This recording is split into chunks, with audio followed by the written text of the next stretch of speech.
comprender lo que había pasado, se postró a sus pies y le confesó la verdad.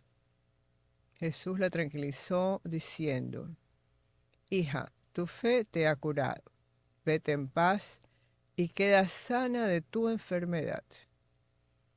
Todavía estaba hablando Jesús cuando unos criados llegaron de la casa del jefe de la sinagoga para decirle a éste: ya se murió tu hija. ¿Para qué sigues molestando al maestro? Jesús alcanzó a oírlo, lo que hablaban, y le dijo al jefe de la sinagoga: no temas, basta que tengas fe. No permitió que le acompañara más que Pedro, Santiago y Juan, el hermano de Santiago. Al llegar a la casa del jefe de la sinagoga, vio Jesús el alboroto de la gente, oyó los llantos y los alaridos que daban. Entró y les dijo: ¿qué significa tanto llanto y alboroto? La niña no está muerta, está dormida. Y se reían de él. Entonces Jesús echó fuera a la gente y con los padres de la niña y sus acompañantes entró a donde estaba la niña. La tomó de la mano y le dijo: Talita cum, que significa: óyeme niña, levántate. La niña, que tenía 12 años, se levantó inmediatamente y se puso a caminar. Jesús les ordenó severamente que no lo dijeran a nadie y le mandó que dieran de comer a la niña. Palabra de Dios, gloria a ti, Señor Jesús. Este evangelio es muy lindo. Jesús hace 2 milagros en este momento. Sin embargo, la maravilla de los milagros se ve también un poco eh, intersectada por los fariseos y toda la gente que en realidad tampoco creía plenamente en el poder de Jesús. En este momento, en estos 2 milagros, Jesús nos hace ver que Él tiene poder para curar la enfermedad y también ante la muerte. Son dos escenas extraordinarias. Este Jairo era un hombre muy querido en la comunidad de ese sector y era el jefe de la sinagoga. Parece que este Jairo había ayudado mucho, no solo a hacer la sinagoga, sino también a todas las personas que vivían alrededor. Entonces era un hombre muy querido dentro de su comunidad. Por eso la enfermedad de esta niña afecta a todos y la muerte mucho más. Jesús va a la casa de la niña, la toma de la mano, le dice unas palabras y la niña se levanta nuevamente con vida. Imagínense el dolor de un padre y una madre de perder una niña jovencita, 12 años, empezaba a vivir, saber que ha muerto.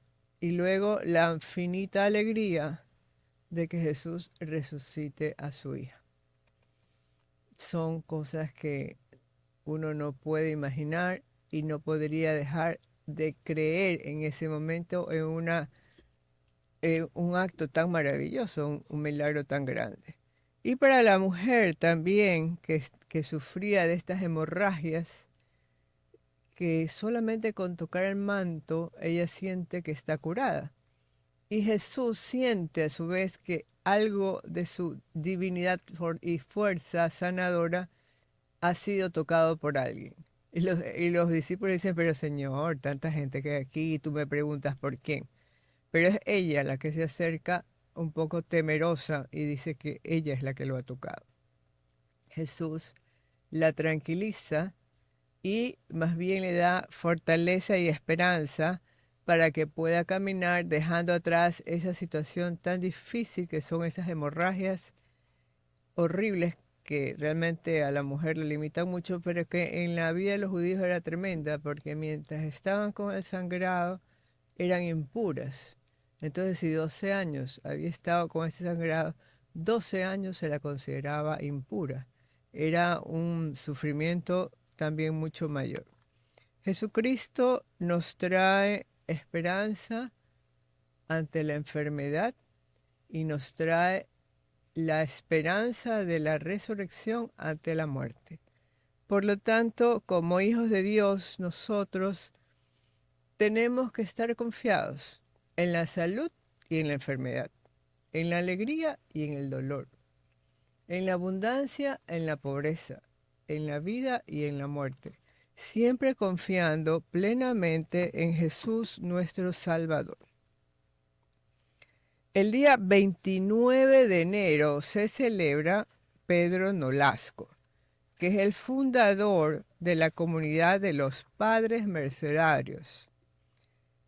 Pedro Nolasco nace en Barcelona, España, hacia 1189.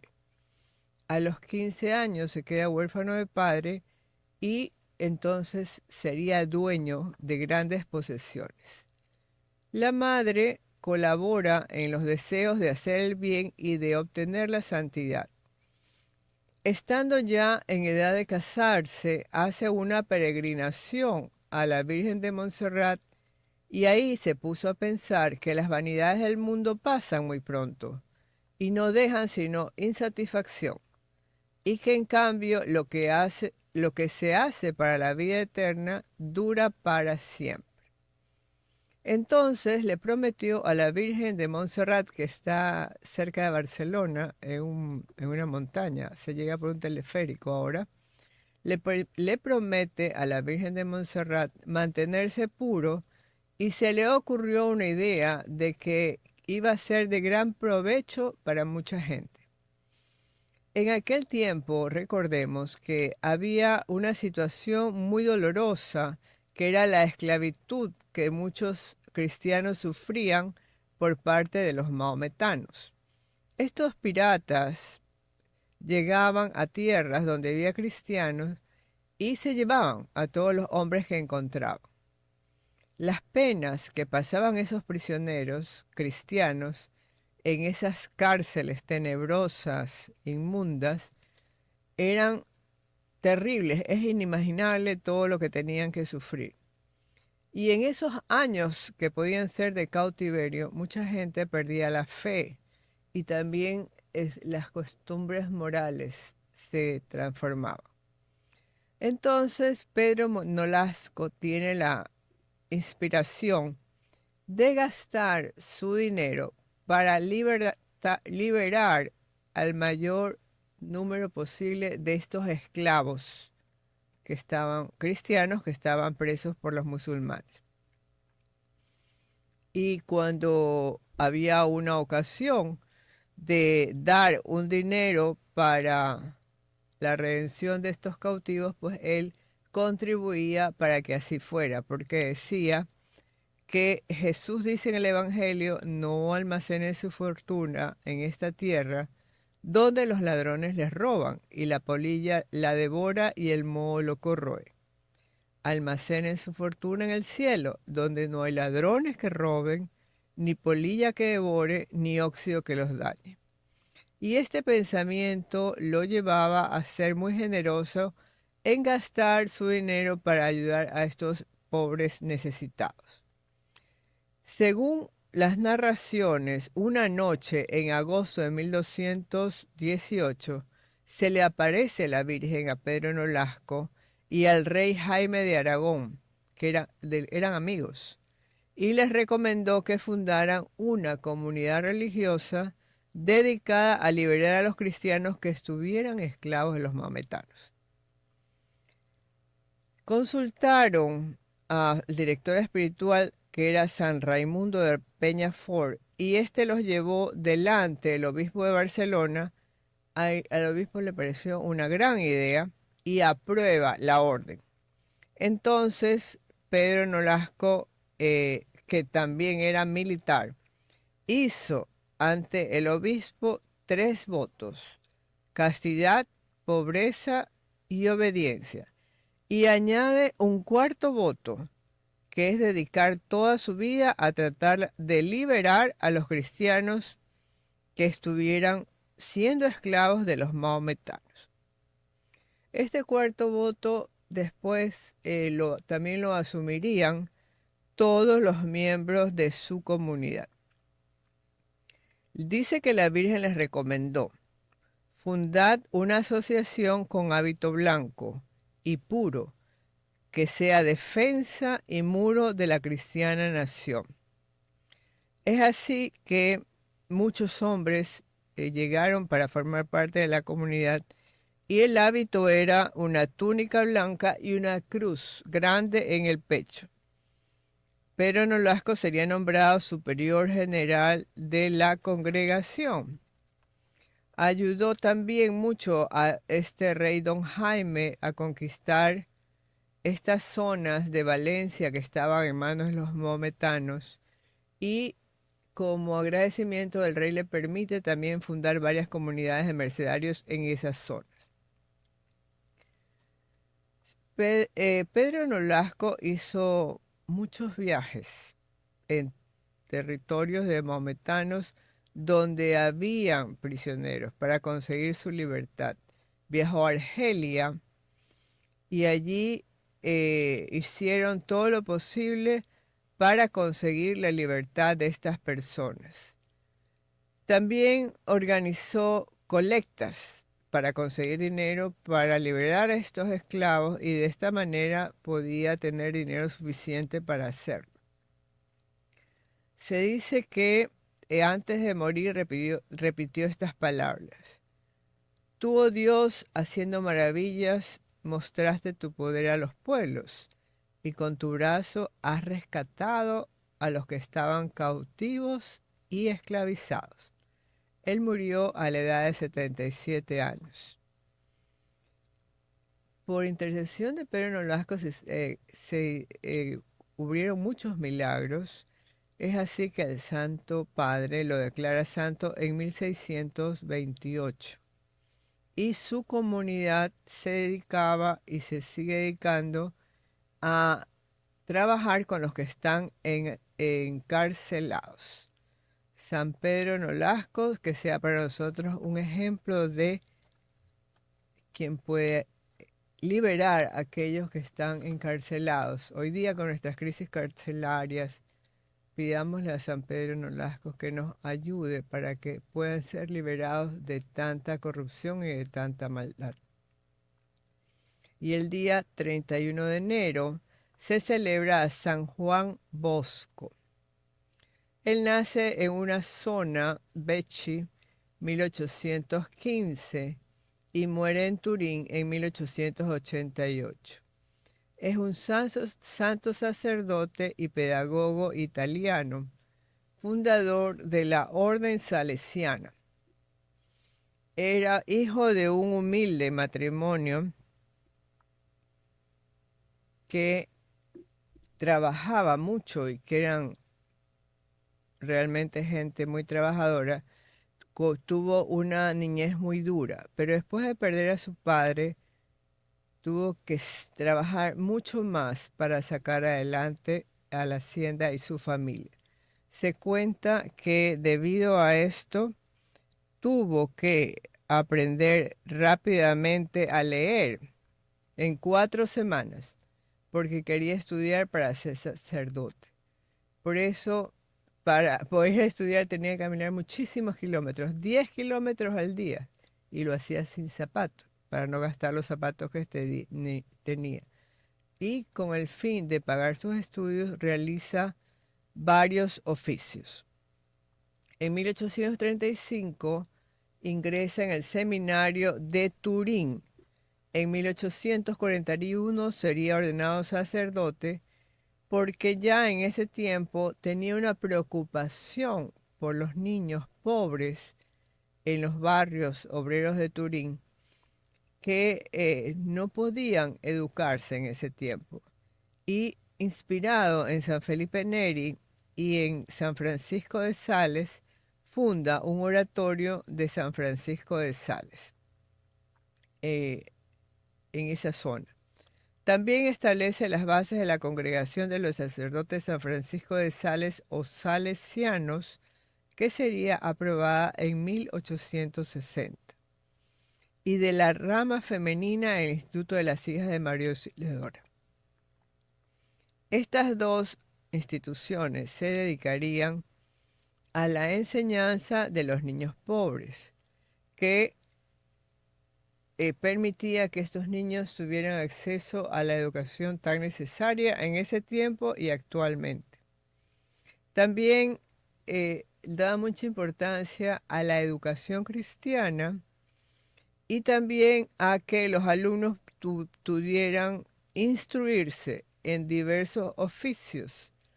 Por eso es que Don Bosco es el precursor de la moderna educación profesional.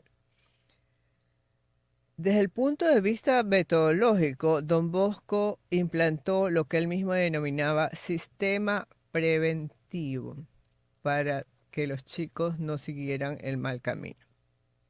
Esta orden se desarrolló muchísimo. Hoy día son alrededor de 17.000 miembros los salesianos.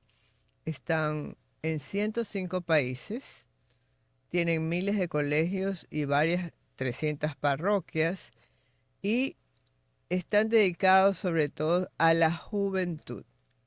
También sobre todo a la juventud pobre, porque es lo que él pensaba que era importante, que la educación no solamente llegara a las personas ricas, sino a las personas pobres.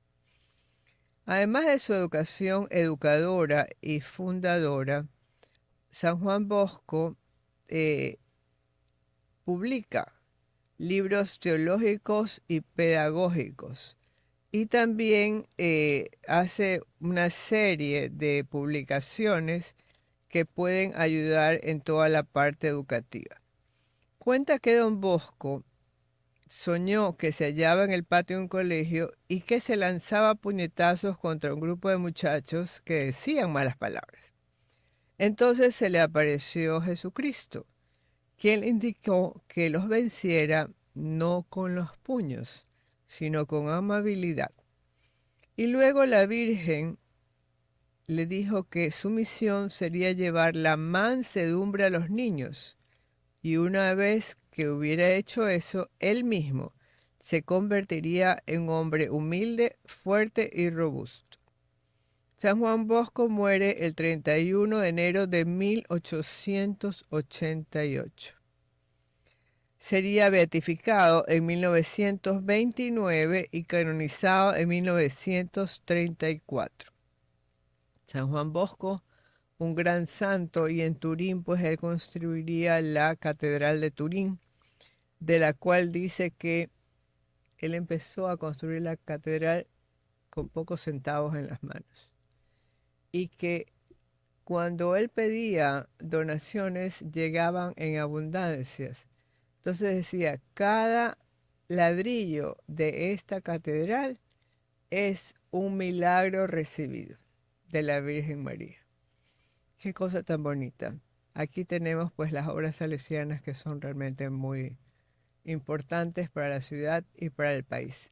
Gracias amigos, vamos a hacer una pausa antes de iniciar la segunda parte de este programa. Los espero.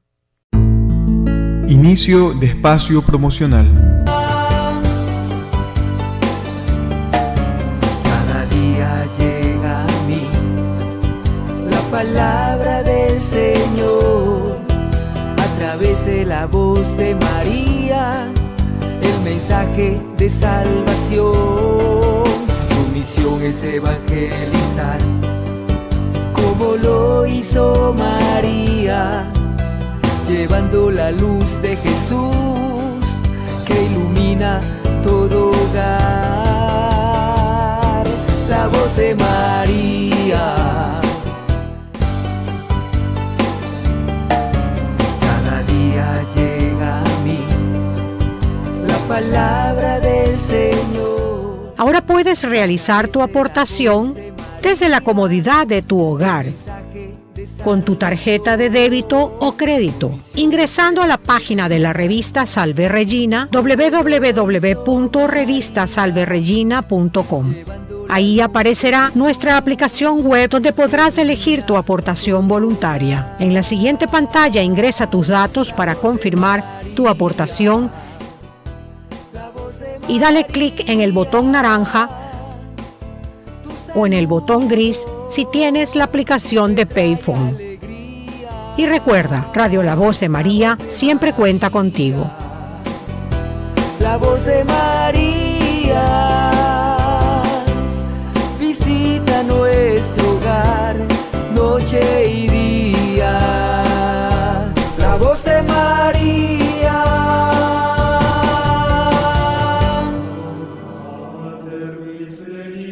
Hay momentos, Madre mía, en que mi alma se siente en lo que tiene de más profundo, tocada por una añoranza indecible.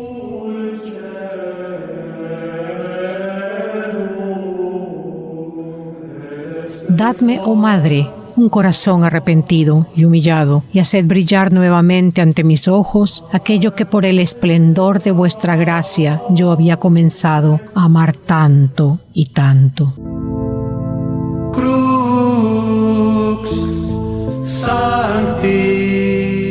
En agradecimiento por sus aportaciones extraordinarias, obsequiaremos la llave simbólica de Radio La Voz de María con la imagen de San Benito, protector de las almas, como sentido de pertenencia de la casa de nuestra Madre, y una estampa de San José con la oración de la Voz de María. Que la Santa Cruz sea mi luz y que el demonio no sea mi guía. Retrocede, Satanás, no me engañes. De cosas vanas, lo que me presente será inútil. Bebe tú mismo de tu propio veneno. Estamos ubicados en la Ciudadela Bolivariana, calle Andrés Bello, Avenida Libertador, Manzana A, Villa 9, y en la isla Corazón de Jesús del Centro Comercial Albán Borja. Para mayor información, comunícate al 259-8860 o al 259-8870. Los esperamos. Sancti, Patris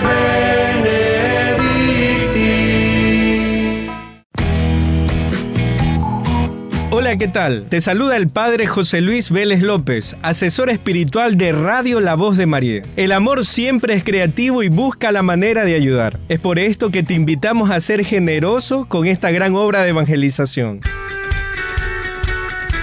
haciendo tu aporte a la cuenta de ahorros del Banco Pichincha o en las agencias de Pichincha Mi Vecino, al número 2204-829-569. A nombre de Ramorza, recuerda, Dios ha hecho mucho en tu vida y ahora te toca a ti hacer lo mismo. Con tu ofrenda, ayudas a que sigamos adelante. Soy el Padre Tomás Guerrero. Tu donación puedes hacerla en las siguientes cuentas: Produbanco y o Servipagos. Cuenta corriente a nombre de Ramorza, número 1049161000. Gracias, porque con tu ayuda seguimos evangelizando a través de la voz de María.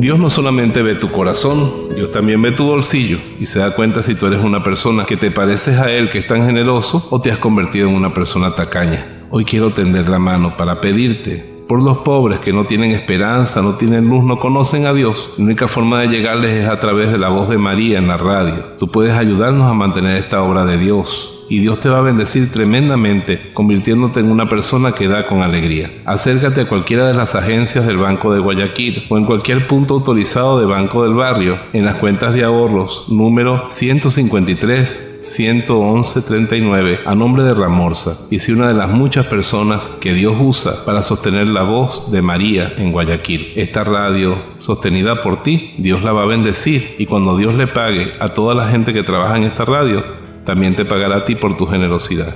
Cuento contigo. Soy Monseñor Roberto Cipos de Venezuela y te bendigo en el nombre del Padre, del Hijo y del Espíritu Santo. Amén.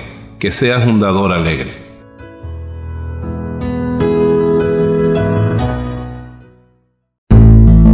Fin de espacio promocional. Gracias, amigos. Estamos de regreso. El tema que les traía hoy día es el tema de la amnesia. Cuando hablamos de amnesia, nos referimos a la pérdida de los recuerdos, hechos, información y experiencia. Nosotros vemos muchas veces en las películas, en las novelas, que las personas les da amnesia y olvidan su identidad. Pero eso en realidad es bastante raro y no ocurre así, pero la amnesia sí existe. Las personas con amnesia o con el síndrome amnésico, por lo general, sí saben quiénes son y cómo se llaman, pero pueden tener dificultades para incorporar toda la información nueva y para generar nuevos recuerdos. La amnesia puede ser considerada un daño en regiones del cerebro que son vitales para el procesamiento de los recuerdos. Y a diferencia de un periodo pasajero de pérdida de memoria, que sería una amnesia global transitoria, hay casos de amnesias que pueden ser permanentes. No existe en realidad un tratamiento específico para amnesia, pero habría que buscar tratar las causas subyacentes para reforzar la memoria y recibir apoyo para ayudar a las personas con amnesias y a su familia para enfrentar esta situación. Las dos características principales de la amnesia son problemas para aprender información nueva y problemas para recordar eventos del pasado e información que solía serle familiar. La mayoría de las personas con amnesia van a tener problemas con la memoria de corto plazo, por lo que no puede retener esta información nueva.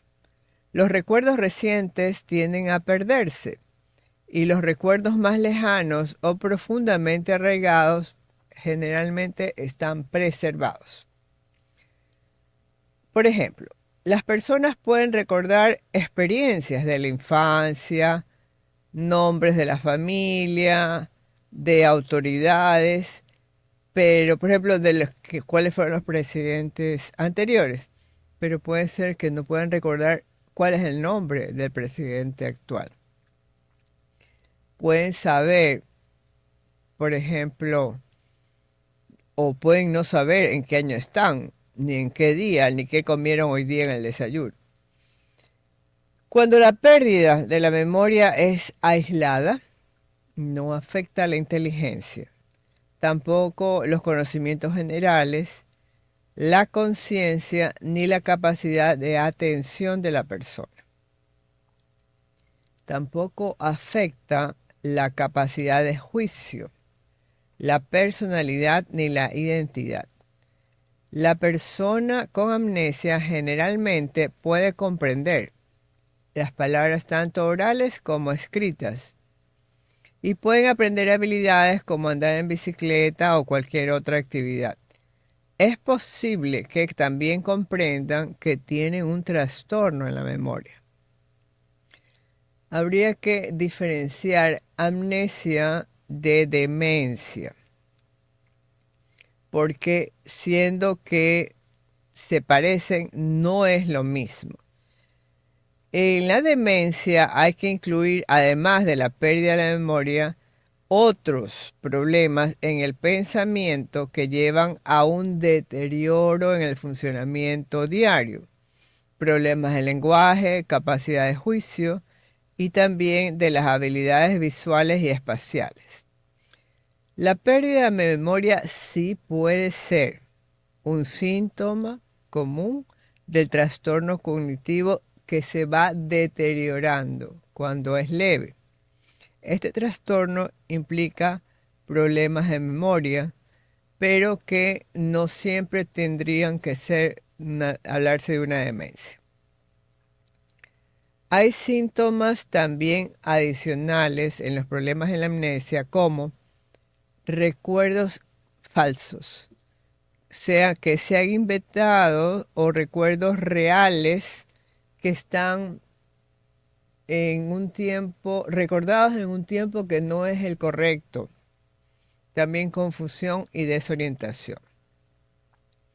Entonces, si una persona empieza a tener esta pérdida de la memoria ha tenido alguna lesión en la cabeza, un golpe en la cabeza, o tiene esta sensación de que no se acuerda las cosas sin ninguna causa, hay que enseguida tratar de recurrir al médico. También hay personas que cuando están en este problema de la amnesia no saben dónde están, o sea, se desubican totalmente y por eso es importante enseguida buscar la atención médica. Recordemos que la función normal de la memoria abarca muchas partes del cuerpo, del cerebro básicamente, y esto, por eso cualquier enfermedad que afecte al cerebro también podría repercutir en la memoria. La amnesia puede provocar daño en estructuras cerebrales que forman el sistema límbico, el cual está relacionado con los recuerdos y con las emociones. Por eso es que puede haber una afectación en realidad orgánica cuando hay este problema de la amnesia. ¿Qué es lo que se debería investigar cuando hay un caso de amnesia? Entre estas cosas, que hubiera habido un accidente cerebrovascular en alguna parte del cerebro o una inflamación del cerebro, sea viral, una encefalitis o una meningitis, una reacción inmunitaria podría ocurrir, o también cuando ha habido un aporte insuficiente del oxígeno al cerebro, por ejemplo, luego de un infarto al miocardio o luego de un problema respiratorio grave. El abuso del alcohol durante tiempo prolongado genera en el cuerpo un déficit de vitamina B1, que es la tiamina, y puede causar un síndrome de Wernicke-Korsakoff. Y ahí pueden aparecer periodos de amnesia en que la persona, después de una gran ingesta de alcohol, no recuerda lo que ha pasado. También tumores podrían alterar la memoria. La enfermedad de Alzheimer en sí también cursa con esta amnesia. Cuadros convulsivos.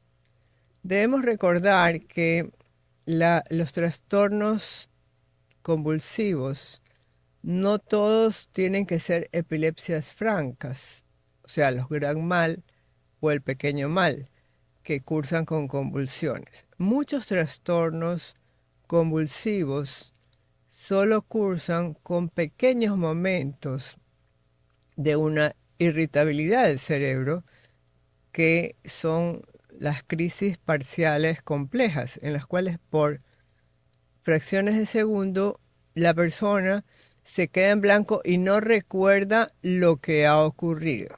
Eso también habría que investigar.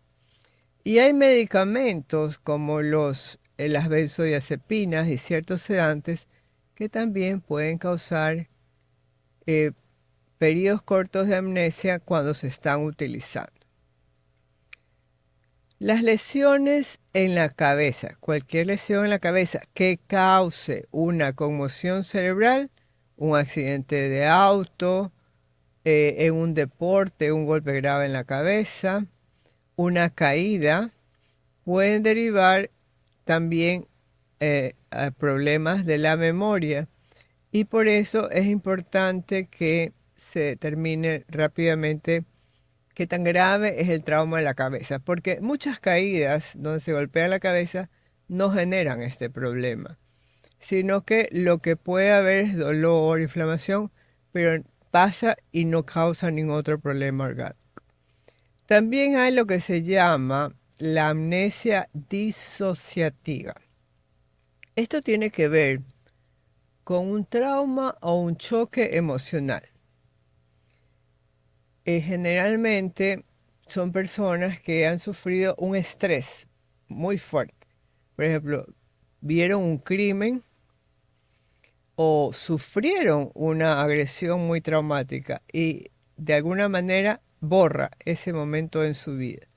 Este trastorno puede ser que lo hace para un poco defender su parte emocional y no querer recordar ese momento. Eso sí ocurre con bastante frecuencia.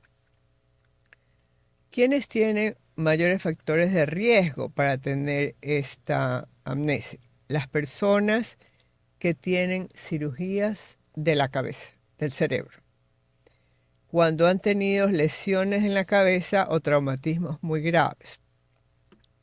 Este término de personas que tienen una cirugía cerebral, sí, muchas personas luego de tener una cirugía del cerebro no recuerdan ciertas etapas cortas de cuando se ha hecho la cirugía y los primeros días posteriores.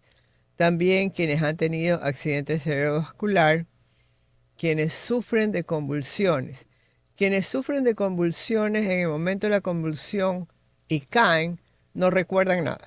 No recuerdan lo que ha pasado hasta que otra vez retoman la conciencia. Tienen periodos que pueden ser más cortos o más largos, en realidad de pérdida de la memoria.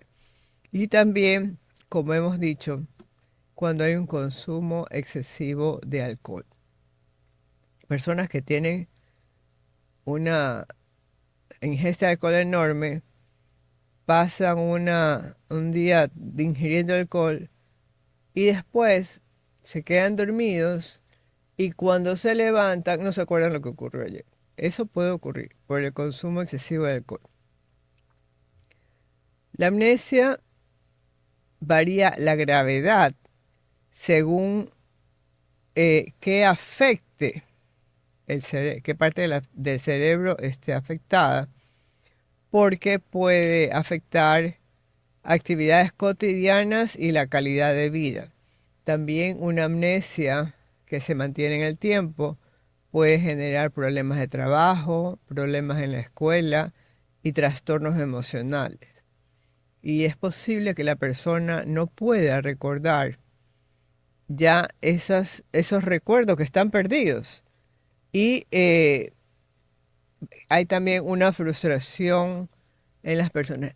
Hay quienes han tenido accidentes de tránsito muy graves, se recuperan del accidente de tránsito, pero quedan con un trastorno de la memoria, no solo del tiempo en que tuvieron el accidente, sino un trastorno de la memoria inmediata, sobre todo si en el accidente ha habido lesiones en el cerebro e incluso quienes han tenido aneurismas cerebrales y son operados, tienen ese problema permanente de amnesia de los momentos. A ellos sí hay que hacer toda una conducción de que vuelvan a recordar su nombre, su apellido, su edad, dónde viven. Recordárselos permanentemente porque como que no son capaces de fijar esa información. Estas personas que sufren este problema de amnesia de este tipo, en realidad se vuelven totalmente dependientes de la familia o de alguien que los ayude, porque sencillamente se les pone la mente en blanco y no recuerdan si van a la tienda, si van a bañarse, si van a comer, pueden salirse de la casa y perderse rapidísimo. Para el diagnóstico de la amnesia se hace en realidad con una historia clínica en la cual uno trata de levantar información, pero en este caso el paciente no va a poder ser totalmente de ayuda, sino que necesitamos la ayuda de los familiares, que son los que nos van a referir cómo ha sido este proceso. Es importante saber si la pérdida de la memoria es reciente o si ya tiene mucho tiempo, de que tratar de determinar en qué momento empezó el trastorno de la memoria y cómo ha ido avanzando en el tiempo. Y también si existen factores desencadenantes de esa amnesia, por ejemplo, si hubo un accidente, si tuvo un golpe en la cabeza, si tuvo un accidente cerebrovascular, si ha sido sometido a cirugías.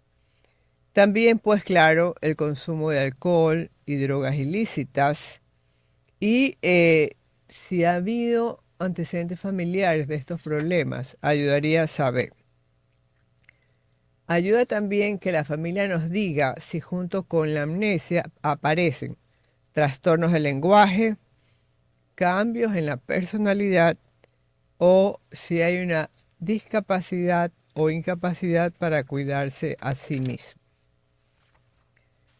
El tema de la amnesia es un tema bastante difícil de diagnosticar. Requiere pues de varias evaluaciones, evaluaciones de imágenes, resonancia magnética, tomografía, análisis de sangre. Hay que detectar si no hay lesiones infecciosas en el cerebro y es importante hacer un electroencefalograma para comprobar si hay o no puntos convulsivos o de irritabilidad de la corteza cerebral. El tratamiento básicamente se centra en estrategias para ayudar a compensar el problema de la memoria y para tratar las enfermedades subyacentes que pudieran estar causando la amnesia. Por ejemplo, si hay problemas compulsivos, hay que usar anticonvulsivantes. Si existe ya un proceso como enfermedad de Alzheimer, hay que tratar esta enfermedad. Y luego, cuando hablamos del consumo de alcohol excesivo, es importante evitar que el daño al cerebro sea mayor. Por lo tanto, el suspender o dejar de beber alcohol es primordial. Y luego la tiamina ayuda mucho a recuperar un poco la parte cerebral y hay otros medicamentos también que se pueden usar. Sin embargo, no puede asegurarse que pueda recuperar plenamente la memoria. Probablemente lo que más puede ayudar son terapias de apoyo. O sea, la familia y la persona tienen que unirse en un trabajo conjunto con terapistas ocupacionales sobre todo, para que vaya tratando de reemplazar eso que ha perdido con nuevos recuerdos y también para que pueda organizarse nuevamente en su vida, en lo que tiene que hacer y a lo mejor nuevas rutinas para nuevamente aprender. La familia debe trabajar juntos con la persona que ha perdido la memoria porque un poco la familia es la que tiene la información de los recuerdos. Y entonces va a ser primordial para este trabajo en conjunto. Es un tema realmente apasionante esto de la pérdida de la memoria y es un tema difícil también de dar una esperanza y un tratamiento que sea efectivo. La mayoría de los psiquiatras y los profesionales de salud utilizan este diagnóstico a personas que tienen, por ejemplo, episodios psicóticos breves y que tienen una forma diferente de expresar en determinados momentos. Por ejemplo, problemas para regular las emociones y el pensamiento. Comportamientos impulsivos e imprudentes. Puede haber relaciones inestables con otras personas. Pueden también cursar con trastornos recurrentes de depresión, trastornos de la ansiedad, abuso de sustancias y trastornos en la alimentación. En algunos casos puede cursar con automutilación, comportamientos suicidas o intentos de suicidio. Estos actos de mutilación lo vemos ahora muy frecuentemente en que la gente se corta el cuerpo, los brazos, las piernas, incluso el tórax, pero hay otros que se cortan incluso el cuello. Según los datos de los trastornos mentales, hay un porcentaje, como un 1.6% de los adultos en Estados Unidos que tienen trastornos de la personalidad. Y entonces, este trastorno límite de la personalidad es un trastorno difícil de tratar, porque los síntomas son como muy variados. Tenemos, como hemos dicho, reacciones extremas de pánico, de depresión, de ira o de acciones frenéticas que incluyen abandono, que se sienten que están abandonados, sea real o sea algo que se percibe. Unas relaciones intensas y tempestuosas con la familia, con los amigos y seres queridos, que llevan a épocas de estar en una cercanía y un amor intenso, y luego una aversión, ira y extrema. O sea, va del amor al odio en todas sus relaciones y en la familia. También hay una imagen distorsionada de la imagen propia y de la autoestima, lo cual causa cambios repentinos en los sentimientos, en las opiniones, en los valores o en los planes y objetivos que tenga para el futuro. En los jóvenes se pueden ver que un día quieren una cosa, quieren ser abogados, otro día quieren ser astronautas. O sea, estos cambios drásticos en las metas y en lo que se quiere ser. También comportamientos impulsivos que incluso pueden llegar a ser peligrosos. Por ejemplo, manejar exceso de velocidad sin control. Estas locuras de tener sexo sin control, sin ninguna protección. Abusar de sustancias o de sustancias prohibidas, o sea, drogas y alcohol, y en algunos casos también trastornos alimenticios, o sea, unos atracones terribles.